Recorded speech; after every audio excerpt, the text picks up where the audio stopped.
السلام عليك يا أبا عبد الله السلام عليك يا ابن رسول أعوذ بالله من الشيطان اللعين الرجيم بسم الله الرحمن الرحيم الحمد لله رب العالمين والصلاة والسلام على أشرف الأنبياء والمرسلين سيدنا أبي القاسم محمد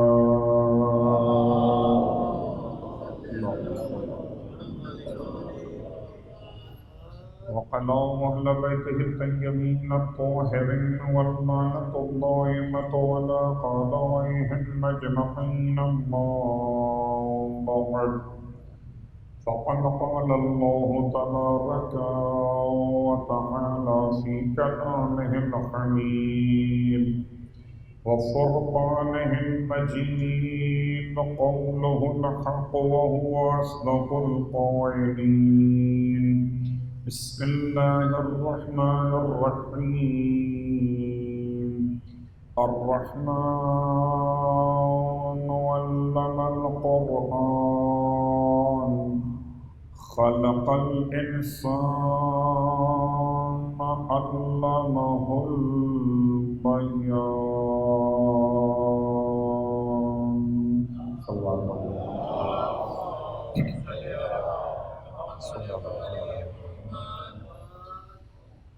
تمام تعریفیں اس مسجود کے لیے اس کے سجدہ گزار کو سجاد کہتے ہیں، اور تمام ہدیہ درود و سلام اس سجدہ گزار کے لیے جلتی ہوئی زمین کربلا پر سجدہ کرے تو اسے سجاد کہتے ہیں۔ الحمدللہ الذی جعلنا من المتمسکین بالقرآن العظیم وجعلنا من المتمسکین بولایت علی بن ابی طالب علیہ السلام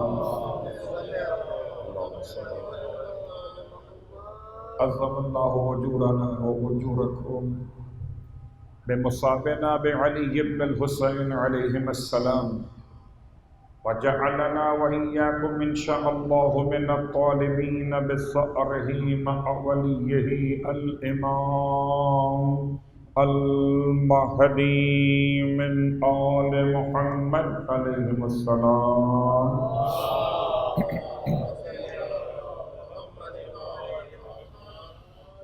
اما بعد، سامعین گرامی قدر، حاضرین ذوی الاحترام، آپ کی خدمت مقدس میں عشرہ سجادیہ مسلسل صحیفہ کاملہ کے عنوان پر اپنی گزارشات پیش کرتا رہا، اس دعا کے ساتھ کہ خدا مجھے بھی اور آپ سب کو بھی آثار معصومین سے استفادہ کرنے کی توفیق عطا فرمائے، اور ایسے علمی آثار کہ پوری کائنات میں اس سے بہتر علمی آثار ممکن نہیں ہے۔ ہم نہ سمجھ سکیں وہ اور بات ہے، ہم کوئی استفادہ نہ کر سکیں یہ ہمارا اپنا قصور ہے، لیکن آل محمد کی بارگاہ علم سے اتنے آثار عطا کر دیے گئے کہ اگر آج کوئی صرف علم کی بنیاد پر کسی عالم کو تلاش کرے تو عالم آج کے دور میں بھی صرف آل محمد کے ذات مقدسات ہیں، لیکن تعصب کی عینک انسان کو مجبور کیا کرتی ہے، کبھی فرقہ واریت، کبھی لسانیت، کبھی رنگ و نسل کا مسئلہ۔ جب بھی کبھی انسانیت ان زنجیروں سے آزاد ہوگی، اسے زنجیر پہنا ہوا وہ امام بھی دکھائی دے گا جس نے زنجیر پہن کر انسانیت کو ایسی آزادی عطا فرمائی کہ جب بھی کبھی ہاتھ اٹھاؤ رب کی بارگاہ میں دعا کے لیے، کوئی اور یاد آئے نہ آئے، سید سجاد کا وسیلہ ضرور یاد آتا ہے۔ تو جس نے ہاتھ اٹھانا سکھا دیے، جس نے خدا سے رابطے کا طریقہ سمجھا دیا، جس نے دعاؤں کے اتنے بڑے خزانے انسان کو عطا فرما دیے کہ اب اپنے ہر مسئلے پر دعا خدا سے بات کرنے کا سلیقہ۔ اس سال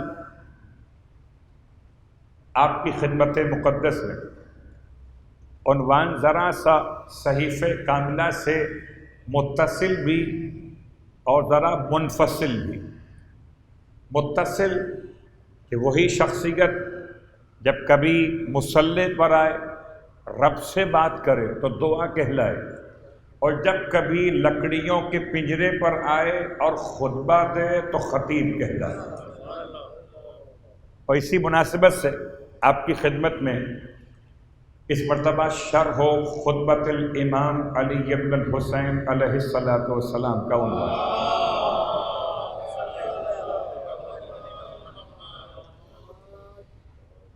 ویسے سرنامہ کلام کی آیات کا ترجمہ آپ کی خدمت میں تبرکاً پیش کر رہا ہوں کہ پروردگار عالم نے قرآن مجید فرقان حمید میں صلاحیت بیان، بولنے کی طاقت عطا کرنے کا حوالہ کس طرح سے سمجھایا۔ کبھی انداز اس طرح سے کہ پروردگار انسان سے سوال کر رہا کہ کیا تمہیں تمہارے پروردگار نے 2 ہونٹ اور 1 زبان عطا نہیں کی ہے؟ لسان یعنی زبان، شفتین یعنی 2 ہونٹ۔ اگر یہ 2 ہونٹ نہ ہوتے یا 1 زبان نہ ہوتی تو انسان معافی ضمیر کو اپنی زبان پر لانے کے قابل نہ ہوتا، علم سینوں میں دفن ہو کر رہ جاتا، مگر علم کسی غیر تک پہنچانے کا ذریعہ آپ کو نصیب نہ ہوتا۔ خدا کا احسان ہے کہ اس نے یہ صلاحیت بیان عطا فرمائی، جس کو سورہ الرحمن میں خدا نے اپنی بڑی نعمت شمار کیا ہے۔ ابتداً سورہ الرحمن کے حوالے سے ایک سوال، اس کا جواب۔ کفار مکہ رحمان کے نام سے بہت ڈرتے تھے۔ کیوں ڈرتے تھے؟ رحمان کا ترجمہ تو خوف نہیں ہے، رحمان کا ترجمہ تو ڈر نہیں ہے، پھر ڈرتے کیوں تھے؟ اس لیے شاید اس لیے کہ جس کو نہ جانتے ہوں اس سے انسان کو ایک خوف سا محسوس ہوتا ہے، جسے جانتے ہوں اس سے اپنائیت محسوس ہوتی ہے، اور جسے نہ جانتے ہوں تو کفار مکہ اللہ کے اسم کو، ذات جلالہ، اسم جلالہ کو جانتے تھے۔ وہ جانتے تھے کہ اللہ کسے کہتے، نہیں جانتے تھے رحمان کون ہے، تو اس سے ڈرتے تھے۔ بالکل جیسے حضرت عبد المطلب علیہ السلام کی شخصیت، جب ابرہہ کے سامنے جملہ ارشاد فرمایا تھا کہ اونٹ میرے ہیں، میں ان کا مالک ہوں، تو میں اپنے اونٹ لینے واپس آ گیا۔ اس گھر کا بھی کوئی مالک ہے، اب چونکہ کوئی مالک ہے، وہ کون ہے سامنے نہیں آتا، اس کو پہچاننا کتنی طاقت رکھتا ہے، اس کے پاس کتنی آرمی موجود ہے نہیں معلوم۔ تو ایک خوف ابرہہ کے دل میں اس جملے سے قائم ہو گیا کہ پتہ نہیں کس کی بات کر رہے ہیں، اب تو سمجھے کہ ان سے مقابلہ ہوگا۔ خدا کے گھر کے محافظ یہ، مکے کے رئیس یہ، شیخ بطحہ یہ، سید قریش یہ، ان سے مقابلہ ہوگا۔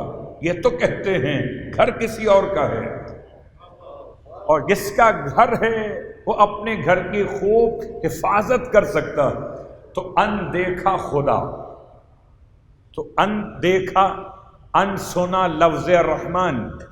کفار مکہ کو پرابلم بہت آتی تھی، رحمان کون ہے؟ پروردگار نے بہترین سورہ نازل کیا پورے قرآن مجید میں اس سے خوبصورت سورہ اور موجود نہیں ہے. اس کو کہا گیا سرکار ختمی مرتبہ صلی اللہ علیہ وآلہ وسلم کی زبان مقدس.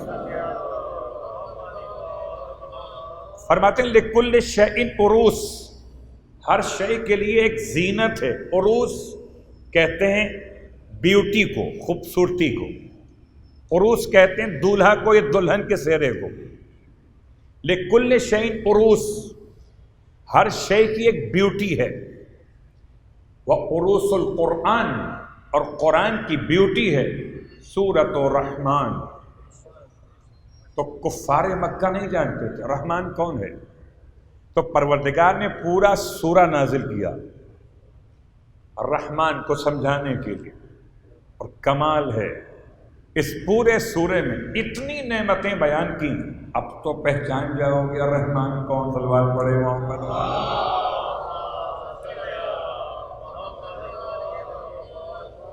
اور ہر ایک نعمت کے بعد، ہر دو نعمت کے بعد، ہر تین نعمت کے بعد فَبِأَيِّ آلَاءِ رَبِّكُمَا تُكَذِّبَانِ کا جملہ بتا رہا کہ پروردگار خالی نعمتیں بیان نہیں کر رہا بلکہ سمجھا بھی رہا ہے کہ تم دونوں اپنے پروردگار کی کون کون سی نعمت کو جھٹلاؤ گے. نہ بات مسلمانوں سے ہے، نہ بات مومنوں سے ہے، نہ بات مکے کے رہنے والوں سے ہے، بات دونوں سے. کون دونوں؟ کہ پوری قوم جن، پوری قوم انسان، سب سے بات ہے. گویا رحمان وہ ذات ہے جس کی نعمتیں جنوں کے لیے بھی ہیں اور انسانوں کے لیے بھی. اب جھٹلا کے دکھاؤ. فَبِأَيِّ آلَاءِ رَبِّكُمَا تُكَذِّبَانِ. اور اتنی بار اس آیت کی تکرار ہوئی کہ آپ شمار کیجئے تو 31 مقامات پر آپ کو جملے کی تکرار ملے گی. اللہ اکبر. آغاز میرا عنوان سورہ رحمان نہیں ہے، لفظ بیان ہے. الرحمن علم القرآن. رحمان کون؟ رحمان کی پہلی نعمت ہے علم. علمہ، کس کا علم؟ القرآن. تو قرآن کے علم کو مدرسوں میں بند مت کرنا، قرآن کے علم کو مذہب کے نام سے بدنام مت کرنا. قرآن علم کائنات ہے، علم مذہب نہیں ہے.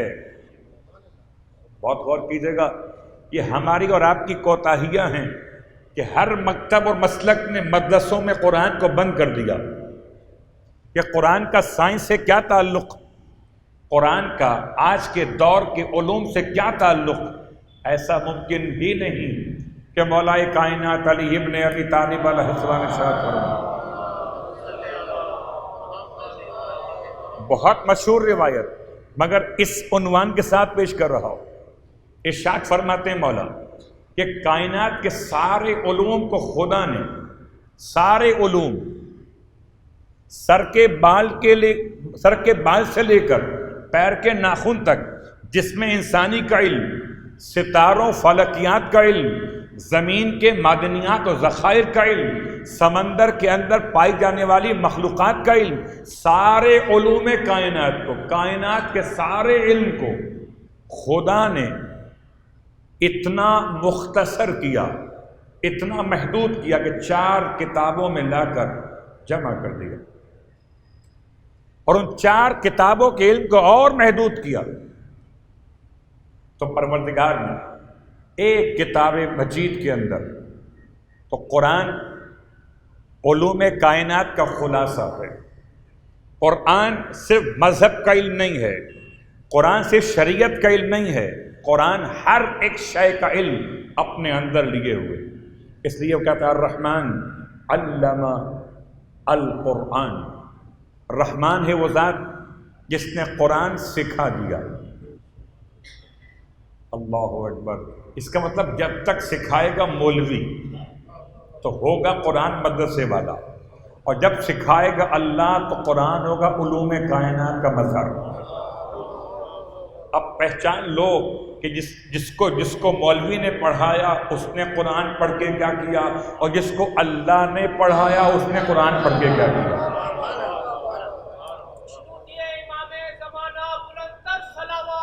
اللہم صل علی محمد وعلی محمد.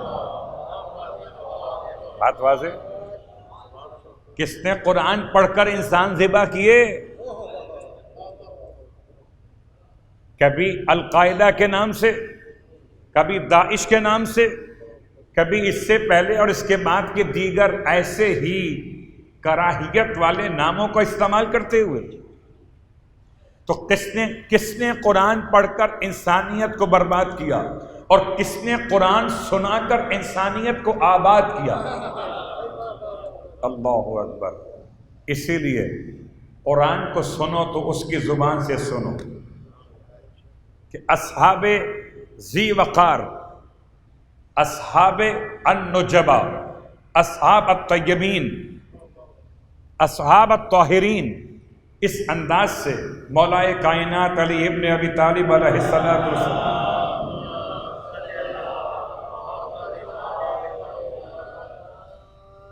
اتفاق سے ذی الحج کی 25 تاریخ تھی. 18 ذی الحج کو، اور اس پورے واقعے سے ربط قائم ہو جائے گا خود بخود خطبہ امام سجاد کا. بہت غور کیجیے گا. 25 ذی الحج، 18 ذی الحج کو غدیر کا واقعہ، اور 18 ذی الحج کو امت کا رجوع کرنا پھر در حیدر پر. جب کوئی در نہ ملا تو پھر در بدر ہو کر آ گئے در حیدر پر. اب تو سمجھو در بدری کیا تھی اور حیدر کے در کی عزت کیا ہے. سب کے سب جمع ہو کر آئے تھے صحابہ کرام، اور اپنا جو بنایا تھا نمائندہ وہ بنایا جناب عبداللہ ابن عباس رضی اللہ تعالیٰ عنہ کو. واقعاً دل چاہتا ہے کہ رضی اللہ تعالیٰ عنہ عبداللہ ابن عباس کے ساتھ لیا جائے، لطف دوبالا ہو جاتا ہے. جن سے اللہ راضی ہو گیا وہی تو ہیں جو علی سے محبت کرنے والے ہیں. آئے، بہت مشہور واقعہ، پورا بیان نہیں کر رہا. اور دن تھا 18 ذی الحج کا. تو امام نے پہلی نماز جمعہ 18 کے بعد پڑھی 25 ذی الحج کو. اب آپ حساب لگا سکتے کہ 25 کو جمعہ تو 18 کب پڑھی ہوگی. تو 25 ذی الحج کو امام نے پہلا خطبہ جمعے کا دیا. کب؟ اللہ کے رسول کی شہادت، وصال، رحلت جو کہیے، اس کے بعد درمیان کے 25 سال گزارنے کے بعد امام نے پہلا خطبہ دیا. اور جب خطبہ دیا تو آپ کو تو معلوم ہے کہ خطبہ جمعۃ المبارک فقہ اسلامیہ کے اعتبار سے اس کو حالت قیام میں دیا جاتا ہے، حالت جلوس میں نہیں. جلوس کہتے ہیں سٹنگ کو، بیٹھنے کو، اور قیام کہتے ہیں اسٹینڈ ہو جانے کو، کھڑے ہو جانے کو. تو خود خطبہ جمعہ بتا رہا ہے کہ جمعے کا پیغام قیام ہے، جلوس نہیں ہے. اب جس کو قیام سمجھ میں نہ آئے اسے قائم سمجھ میں کیا آئے گا؟ اور جسے قیام سمجھ میں آ گیا اس کا ہی تو امام پھر قائم ہو گیا. تو خطبہ جمعہ حالت قیام میں، اور اس کے بعد اس کو تبدیل کیا حاکم شام نے اپنی بدعتوں کی فہرست میں کہ میں تو خطبہ جمعہ بیٹھ کر دوں گا، لیکن مولا نے خطبہ جمعہ دیا کھڑے ہو کر. دلیل چاہیے؟ صلوات پڑھے محمد و آل محمد.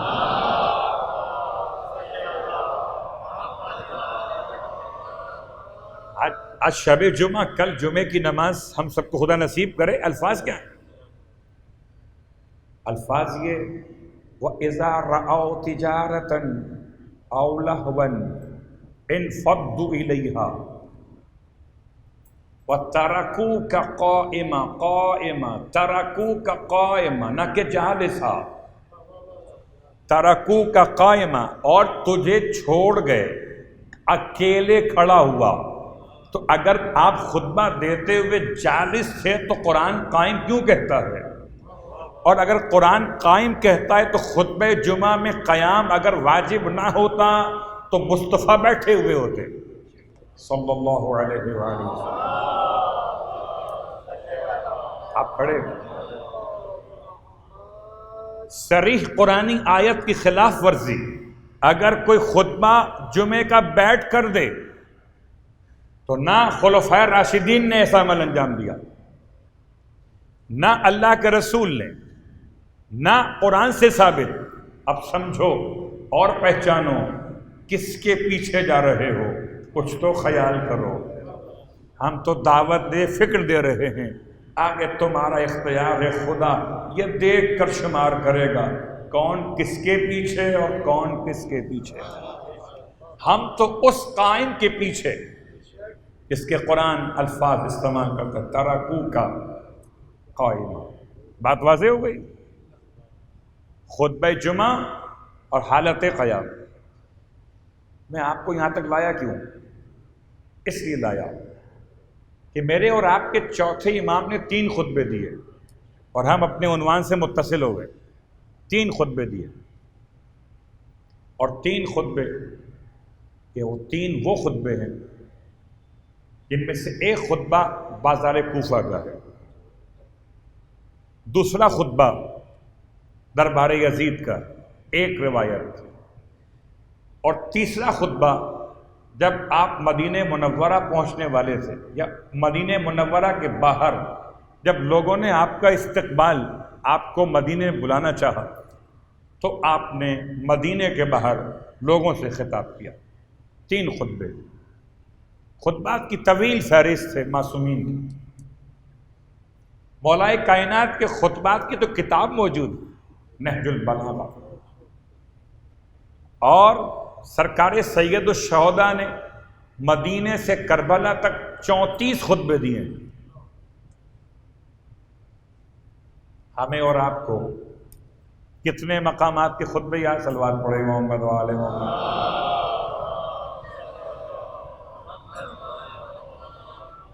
گویا ہر ایک منزل، ہر دوسری منزل کے بعد تیسری منزل کہیں نہ کہیں خطبے کا ماحول بنا.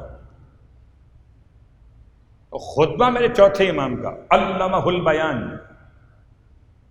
یہ اس کا فرزند ہے جو صاحب البیان ہے. اور صاحب البیان سوائے ختمیہ مرتبت کے بعد مولا کائنات علی ابن ابی طالب علیہ السلام کہاں ہو سکتا. تو چوتھے امام کے 3 خطبات میں سے ہم نے ایک خطبے کا انتخاب کیا. ہم تینوں نہیں پڑھ سکتے. یہ 9 یا 10 راتوں میں 3 خطبے پڑھنا ممکن نہیں. ایک خطبے کا انتخاب کیا. ہمارے اور آپ کے درمیان شہرت یہ ہے کہ چوتھے امام علیہ السلام نے دربار یزید میں خطبہ دیا،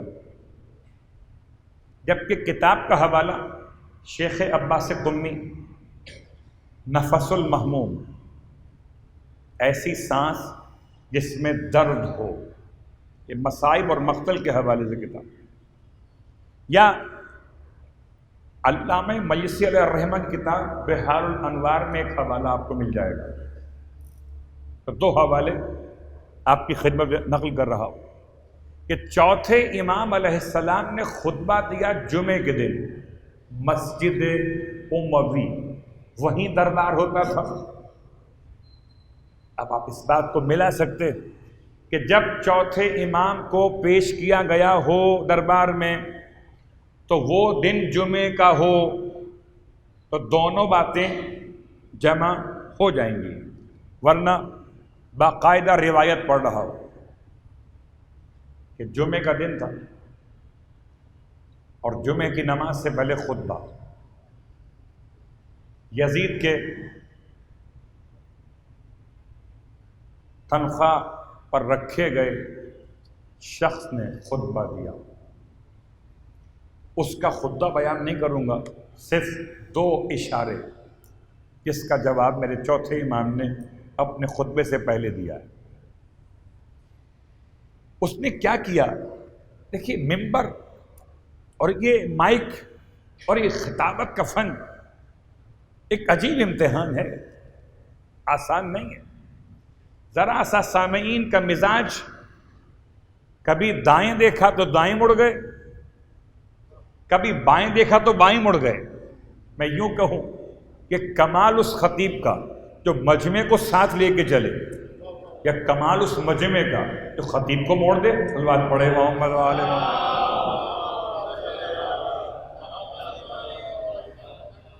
بات واضح ہو رہی ہے؟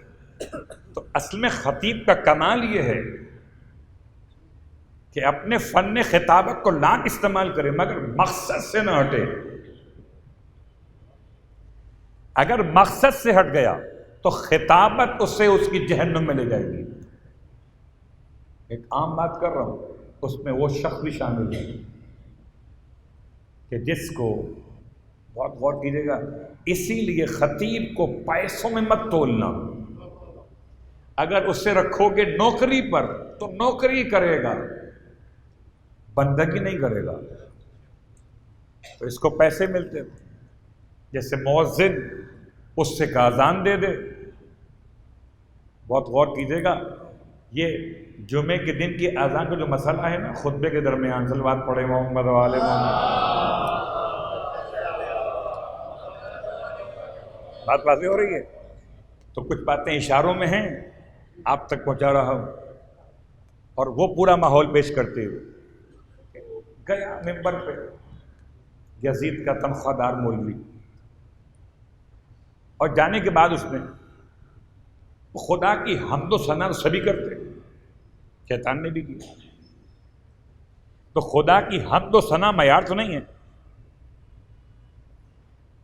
حمد و ثنا اس کے بعد شروع ہو گئی، اور اس نے یزید اور اس کے آباء و اجداد کے بارے میں وہ ساری تعریفیں جو خدا نے مولائے کائنات اور آپ کی اولاد کے لیے اپنے حبیب کی زبان سے کہلوائی، سب کے سب یو ٹرن کر دیا اس کو۔ خطیب کا ہی تو مسئلہ ہے، شعلہ بیانی، فن خطابت، حق کو باطل کہہ دینا، باطل کو حق کہہ دینا۔ اس نے خطاب میں کمال کیا، اور الیاذ باللہ من ذالک ثم الیاذ باللہ من ذالک، اس نے وہ تمام باتیں جو یزید اور اس کے آباء و اجداد کے برے اعمال سے متعلق، وہ سب کے سب جوڑ دی سرکار مولائے کائنات اور سید الشہداء۔ لیکن میں حیران ہوں اس پورے دربار میں، دربار اٹ مینس مسجد، مسجد مطلب جمعے کا دن، جمعے کا دن مطلب خطبہ جمعہ۔ بالکل سیم سچویشن تھی کوفے کے اندر، مگر کوفے میں ایک شخص بیٹھا ہوا تھا، لوگ کہتے ہیں کوفی لا یوفی، سنو دربار شام کی خاموشی اور دربار کوفہ سے حق کی آواز بلند ہونا، پھر اندازہ ہو جائے گا کہ شام اور کوفے کے مزاج میں کتنا فرق تھا۔ کوفے کے دربار میں یا کوفے کی مسجد میں، مسجد کوفہ، عبید اللہ ابن زیاد اسی انداز کا خطبہ دے رہا تھا۔ اللہ اکبر، سخت ترین جملے میں نقل نہیں کر سکتا، اپنے طور پر جو خوشامدی جملے کہہ سکتا ہو یزید اس کے باپ کے لیے وہ بیان کر رہا، اور جتنا توہین کر سکتا ہو اپنی نجس زبان سے اہل بیت اطہار کے لیے وہ کر رہا۔ لیکن اس کوفے کے مسجد میں ایک مومن کھڑا ہو گیا، اس کا نام تھا عبداللہ ابن عفیف ازدی۔ کیا نام ہے؟ عبداللہ ابن عفیف ازدی۔ ازدی قبیلہ ازد سے متعلق، نام آپ کا عبداللہ ہے اور باپ کا نام عفیف۔ عفیف کہتے ہیں صاحب عفت اور پاک دامن۔ صلوات پڑھے محمد علیہ۔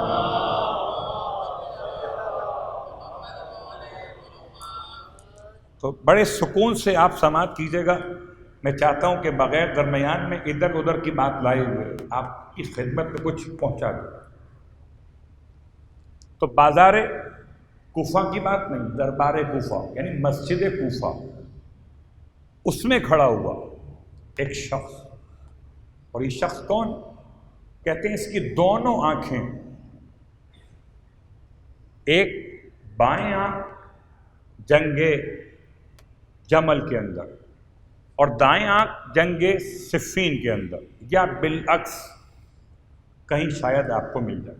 تو دو جنگیں اور دو آنکھیں. اللہ اکبر. یاد رکھیں اللہ کے فرماتے کل عین باقیۃ یوم القیامہ الا اربع، ساری آنکھیں قیامت میں روئیں گی سوائے 4 آنکھوں کے. ان میں سے ایک وہ عین فقعت فی سبیل اللہ ہے جو خدا کی راہ میں اندھی ہو گئی ہو. تو قیامت میں ان 4 آنکھوں میں وہ آنکھ شامل ہے. تو خدا کی راہ میں زخمی ہونے کی بنیاد پر ختم ہو گئی. عبداللہ ابن عفیف کھڑے ہو گئے اور فرمایا کذاب ابن کذاب، تو بھی جھوٹا، تیرا باپ بھی جھوٹا. جس نے تجھے ولی بنایا کوفے کا وہ بھی جھوٹا، اور جس نے تیرے باپ کو بنایا تھا وہ بھی جھوٹا. تو اولاد رسول کو قتل کر کے اور ان پر جھوٹ کا الزام رکھتا ہے، جن کی شان یہ ہے انما یرید اللہ لیذھب عنکم الرجس اہل البیت ویطہرکم تطہیرا.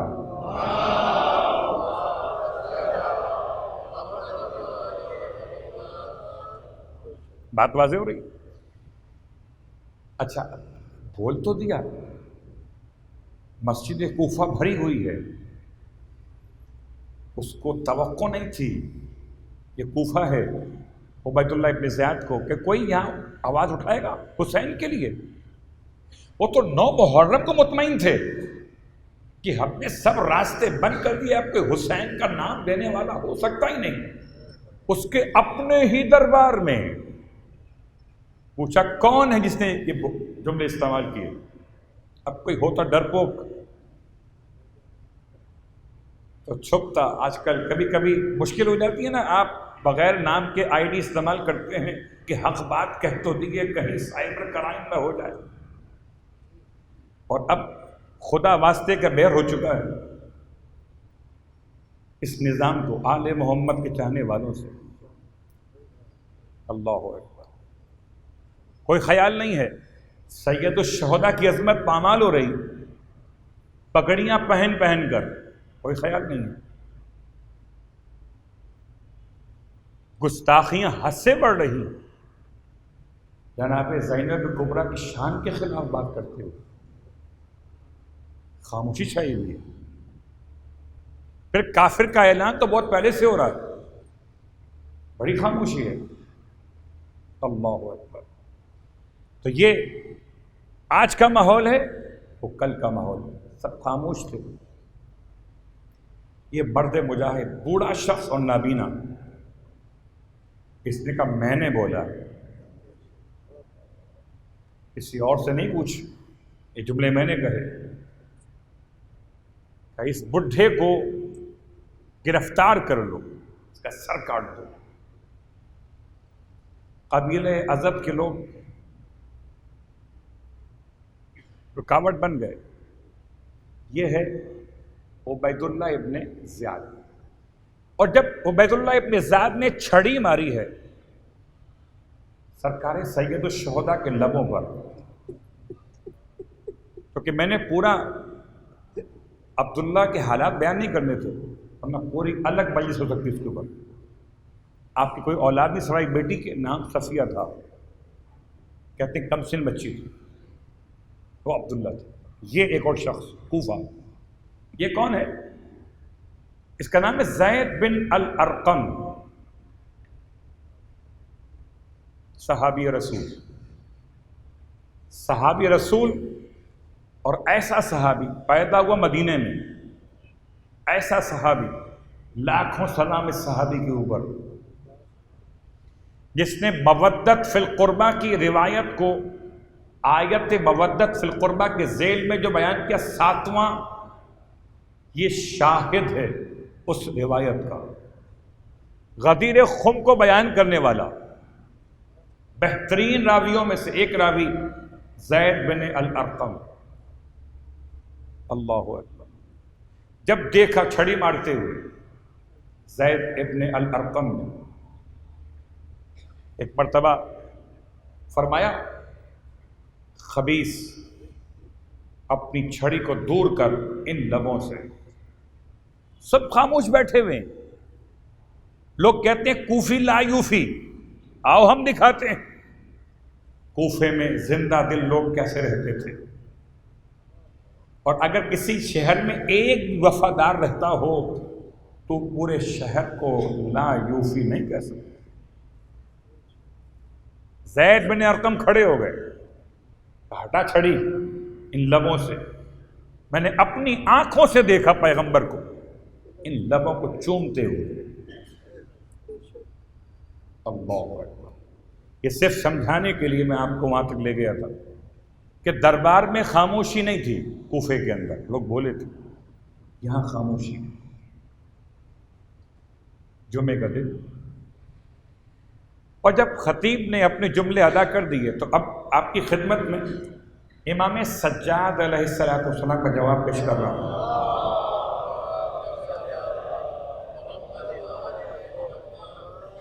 فرمایا میرے معصوم امام نے، ویلک ایھا الخاتم اشتریت مرضات المخلوق بسخط الخالق۔ فرماتے ہیں تجھ پر ہلاکت ہو۔ اللہ، کتنا حوصلہ چاہیے جس کے ہاتھوں میں ہتھکڑیاں ہوں، جس کے پیروں میں بیڑیاں ہوں، اور جو آپ مصائب سنا کرتے ہیں چوتھے امام کے گلے میں ایسی توق اس کے خار نکلے ہوئے تھے، اور خار آپ کی گردن میں زخم بنا چکے تھے۔ ایک ایسے شخص کا جملہ جس کی ماں بہنیں پھوپھیاں اسیر تھیں، جس کے باپ کا کٹا ہوا سر یزید کے سامنے بطور تحفہ پیش کیا گیا تھا، لیکن حالات کا کوئی اثر امام کی خطابت پہ نہیں ہے۔ علمہ البیان، کوئی اثر نہیں ہے۔ فرمائے ویلک ایھا الخاتم، تجھ پر ہلاکت ہو اے خطبہ دینے والے، اشتریت مرضات المخلوق، کہ تو نے خرید لیا مخلوق کی رضا کو، بسخط الخالق، اپنے پروردگار کو ناراض کرتے ہوئے۔ اللہ اکبر۔ فتبوأ مقعدک من النار، پس تو نے اپنا ٹھکانہ جہنم میں بنا لیا۔ ابھی خطبہ شروع نہیں ہوا، امام نے خطبہ دینے سے پہلے خطیب کی کلاس لی ہے، سمجھے آپ؟ اللہ کا کلمہ پڑھوانے سے پہلے لا کی تلوار چلا کر جھوٹے بتوں کو گرایا۔ آپ صرف خطبہ دیتے، کسی کو برا نہ کہتے، لوگ ہم سے کہتے ہیں کسی کو برا مت کہو، بس حسین حسین کہو، تو قبلہ پھر میلاد کر لے، مجلس چھوڑ دعا پڑے گا۔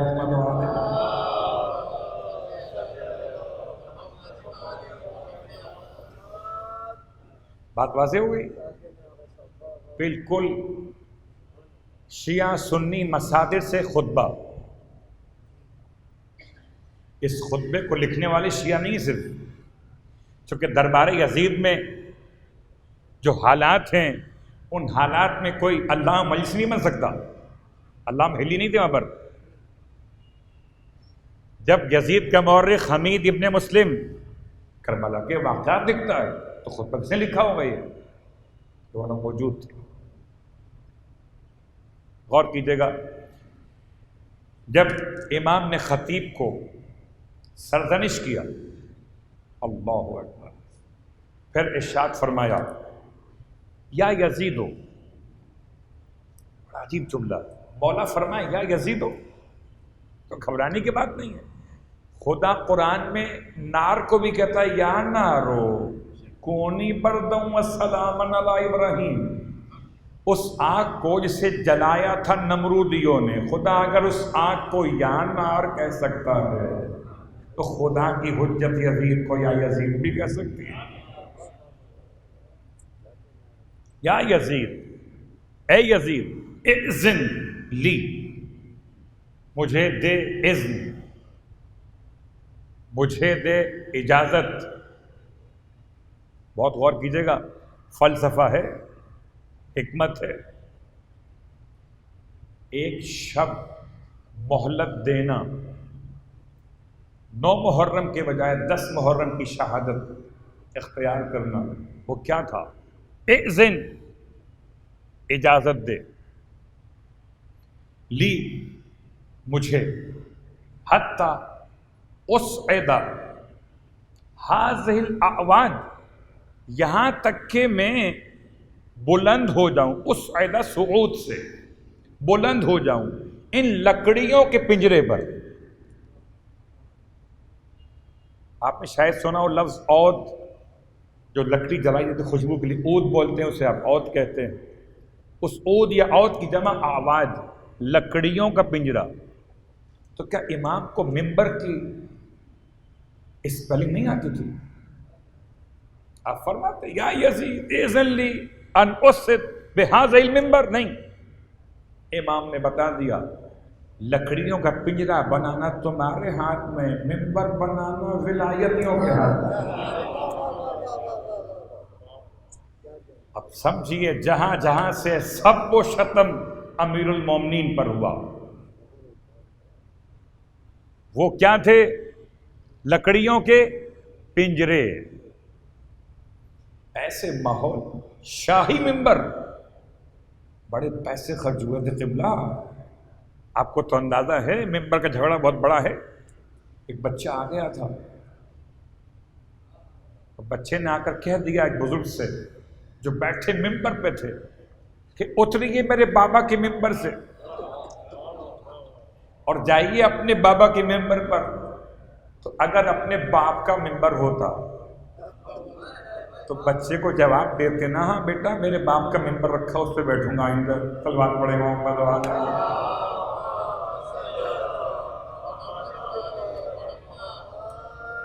اگر اپنے باپ کا منبر ہوتا تو کچھ کہتے.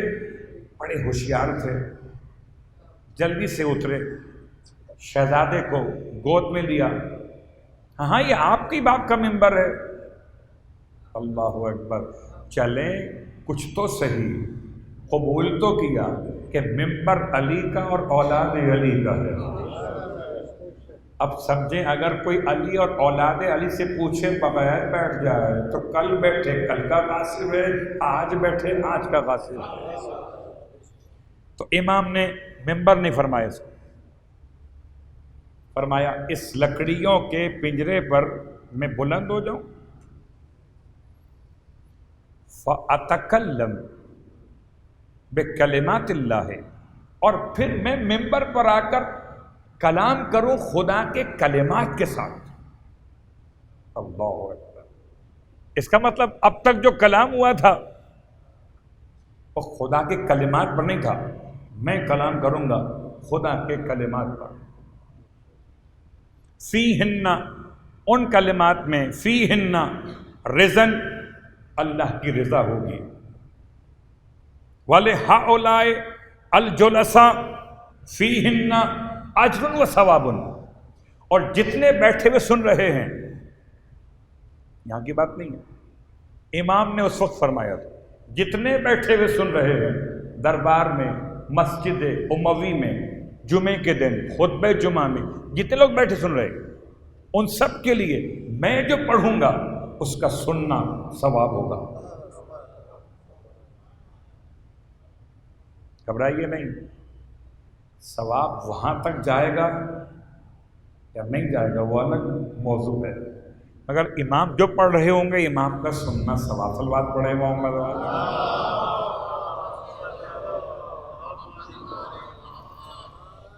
وَلِهَٰؤُلَاءِ الْجُلَسَاءِ فِيهِنَّ أَجْرٌ وَثَوَابٌ، میرے ان کلمات میں اللہ کی رضا بھی ہوگی اور جو سنے گا اس کے لیے اجر و ثواب بھی ہوگا۔ امام نے اصل میں جملہ کہہ کر نفسیاتی حملہ کیا ہے کہ جتنے بیٹھے ان میں سے اکثر ایسے جو جمعہ خطبہ سنتے ثواب کے لیے۔ بھائی دیکھیے تبرک نہیں ملتا ہے آپ کو؟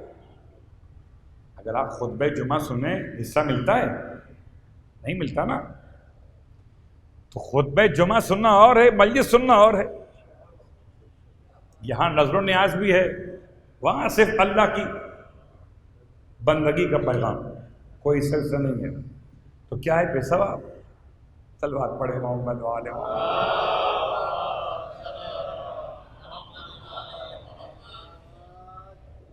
اچھا، جب یہ امام کی جملہ ارشاد فرمایا تو لوگوں میں دو گروپ بن گئے۔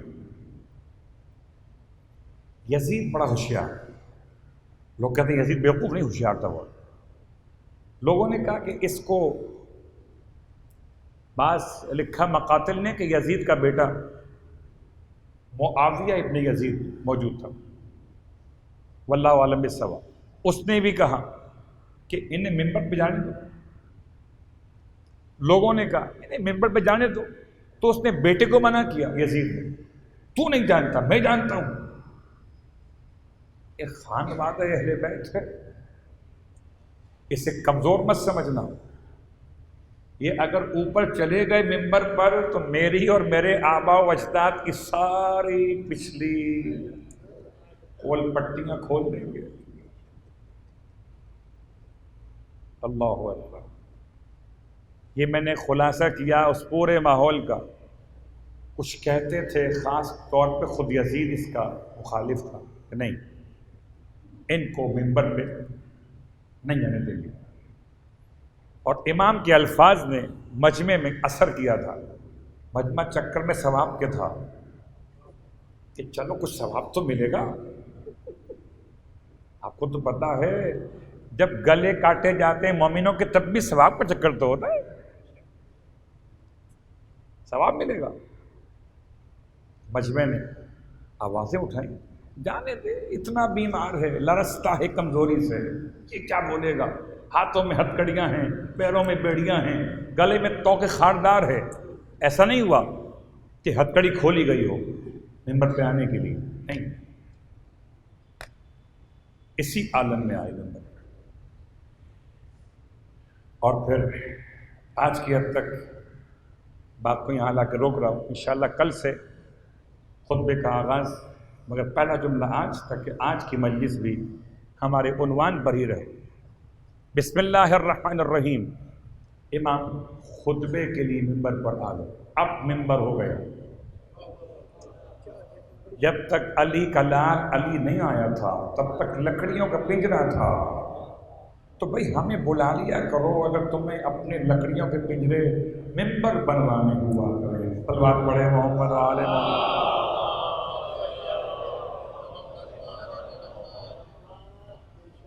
میں آپ کی خدمت میں عرض کر رہا ہوں کہ جتنے بھی مقاتل کو، جتنی سیرت کی کتابوں کو میں نے سرچ کیا، سب نے اس خطبے میں مولا کے حمد و ثنا لکھی، حمد و ثنا کے الفاظ نہیں لکھے، بہت تلاش کرنے کے بعد۔ اس لیے میں اپنے ساتھ لکھے ہوئے الفاظ پڑھ رہا ہوں کہ باقی سب نے یہ لکھا کہ حمد و ثنا کی اس کے بعد فرمایا اوتینا ستن وفضلنا بسبع۔ اس سے پہلے مولانا نے پڑھا کیا حمد و ثنا میں، وہ لے کر آیا آپ کے لیے۔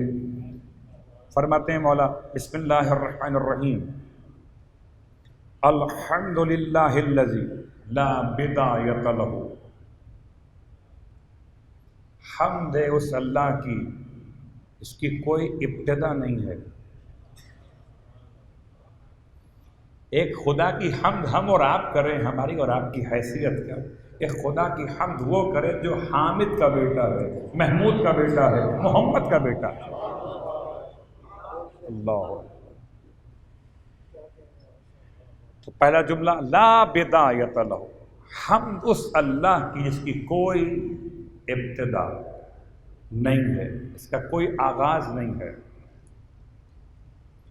والدائم الذی لا نفاذ لہ، اور وہ ایسا ہمیشہ والا ہے اس کی ہمیشگی میں کوئی شکست نہیں ہے، کوئی نابودی نہیں ہے، کوئی زوال نہیں ہے۔ خدا لائق تعریف بھی، خدا ہمیشہ ہمیشہ دائم بھی۔ والاول الذی لا اول لاولیتہ، اور خدا ایسا اول ہے کہ جس کی اولیت سے پہلے کوئی اور اول نہیں ہے۔ اس پر میں آج چھوڑ کے جا رہا ہوں، کل ہم بات کریں گے کہ ساری دنیا خدا کو صرف اول کہے اور آل محمد کے چاہنے والے صرف اول نہیں کہتے، اول الاولین کہتے۔ صلوات پڑھے محمد وآلہ۔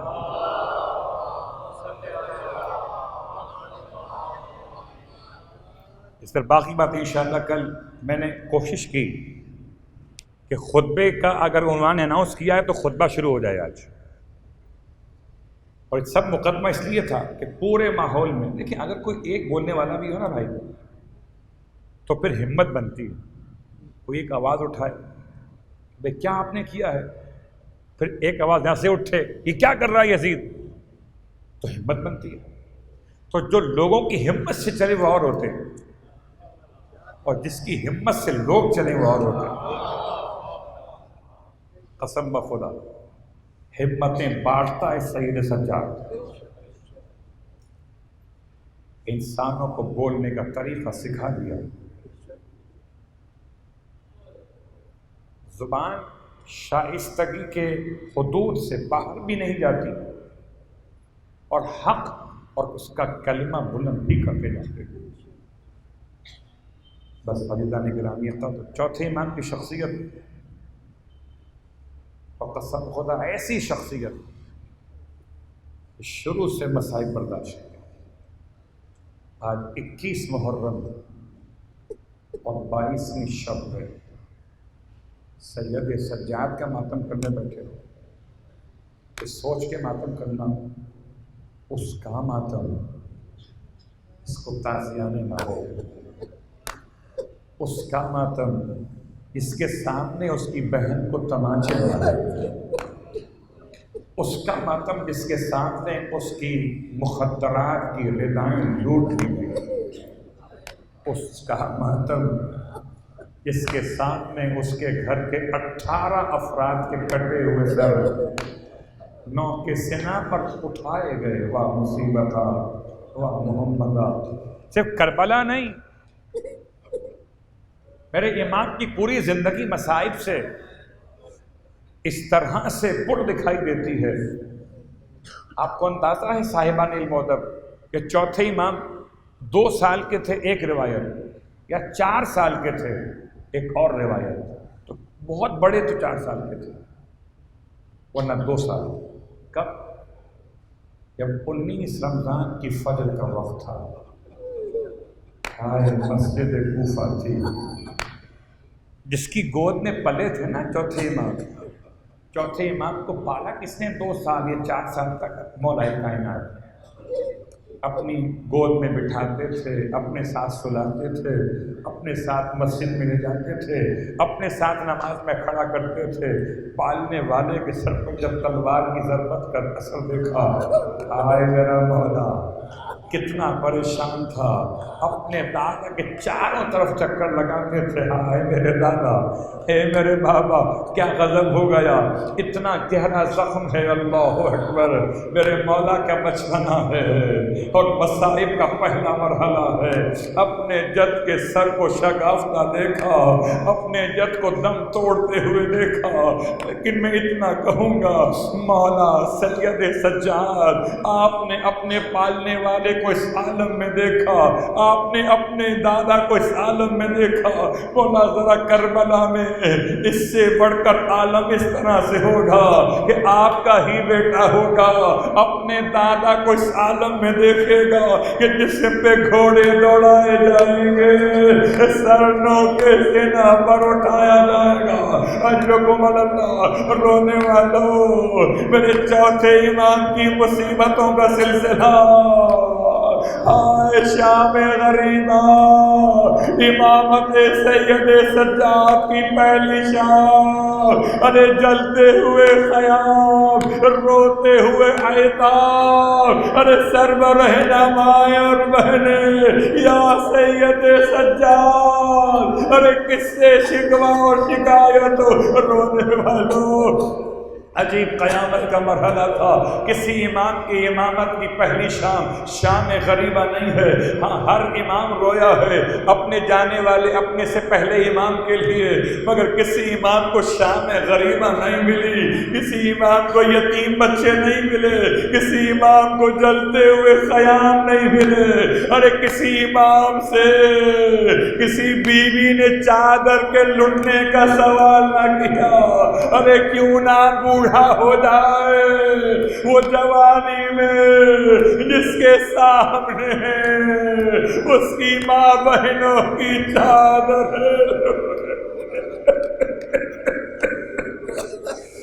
الا ولعنۃ اللہ علی القوم الظالمین وسيعلم الذین ظلموا أي منقلب ينقلبون۔ بارک واسطہ محمد و آل محمد کا ہماری اس عبادت کو اپنی بارگاہ میں قبول و مقبول فرما۔ بارک واسطہ محمد و آل محمد کا پروردگار، امام سید سجاد کا واسطہ پروردگار، ہم سب کو کلمہ حق کہنے کی توفیق عطا فرما۔ پروردگار خطبہ امام سجاد کے ذائقے کا واسطہ وہ دن نصیب ہو جب زہرا کا لال سید سجاد کا وارث خانہ کعبہ کے دیوار سے ٹیک لگائے ہوئے خدا کی بارگاہ میں حمد و ثنا بیان کرے، اس کا خطبہ ہو، ہم سامعین میں شامل ہوں، ہم مطیعین میں شامل ہوں، ہم شہدائے امام علیہ السلام میں شمار کیے جائیں۔ پروردگار ہماری یہ دعائیں قبول و مقبول فرما، تمام تر مشکلات و پریشانیاں دور فرما۔ سید سجاد کا واسطہ پروردگار تمام بیمار مومنین مومنات کو شفاء کاملہ عطا فرما۔